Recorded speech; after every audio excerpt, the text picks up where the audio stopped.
Bonjour et bienvenue dans votre émission Vrai ou Faux. Voici la question du jour. Face à une situation ingouvernable, Emmanuel Macron va-t-il dissoudre l'Assemblée nationale? À l'issue des élections législatives du dimanche 19 juin, Emmanuel Macron ne dispose que d'une courte majorité relative à l'Assemblée nationale, avec seulement 245 sièges à l'Assemblée nationale, un score très inférieur au seuil de la majorité absolue, fixé à 289 sièges. Selon Le Monde, certains macronistes redoutent une paralysie totale de l'Assemblée. En effet, les négociations pour constituer une majorité absolue avec d'autres formations politiques s'annoncent complexes.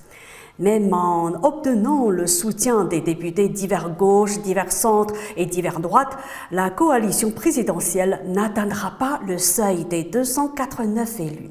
Il faudrait donc composer avec les Républicains. Mais Christian Jacob, le président des Républicains, a annoncé que son parti resterait dans l'opposition, avant de préciser qu'aucun député Les Républicains ne votera la confiance au gouvernement. La majorité présidentielle arrivera-t-elle à faire voter ces textes dans une Assemblée nationale fragmentée comme jamais auparavant ? Face à la perspective d'une potentielle crise institutionnelle, un conseiller de l'exécutif estime que la seule solution d'Emmanuel Macron serait de dissoudre l'Assemblée et d'organiser de nouvelles élections législatives. Sur le plan légal, le président peut décider de dissoudre l'Assemblée quand il le souhaite dans les mois qui suivent les législatives. Sur le plan stratégique, en revanche, la dissolution de l'Assemblée est une arme à double tranchant. Compte tenu de la popularité en demi-teinte des deux têtes de l'exécutif, Emmanuel Macron et Elisabeth Borne, cela pourrait être un cadeau à Jean-Luc Mélenchon. En fait, une élection est par définition incertaine. Les résultats du second tour l'ont montré. Dans l'histoire de la Ve République, 5 dissolutions se sont produites. 3 étaient destinées à construire ou reconstruire une majorité à l'Assemblée. À l'époque du septennat présidentiel, l'élection du chef de l'État et les législatives ne coïncidaient pas, ce qui pouvait entraîner des périodes de cohabitation. Pour éviter ce cas de figure, François Mitterrand a dissous l'Assemblée par 2 fois, en 1981 et en 1988. La stratégie a fonctionné et lui a permis de construire une majorité à chaque fois. En revanche, Jacques Chirac a raté son pari électoral en 1997, alors qu'il cherchait à obtenir une majorité encore plus large à l'Assemblée nationale. Le président a vu la gauche l'emporter à l'issue du scrutin. Cela a mené à la cohabitation avec le socialiste Lionel Jospin.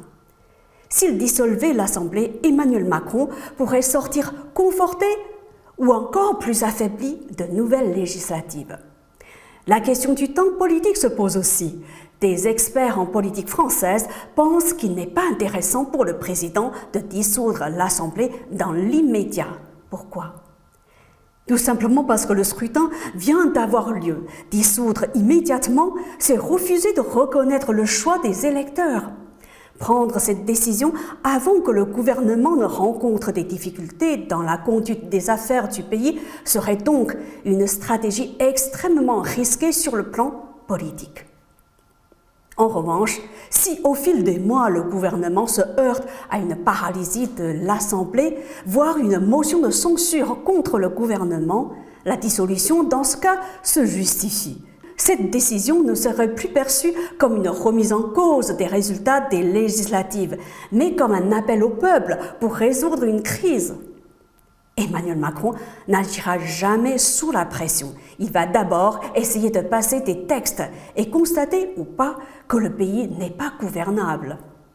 Sous la Ve République, la dissolution a déjà été utilisée à 2 reprises pour répondre à une crise politique.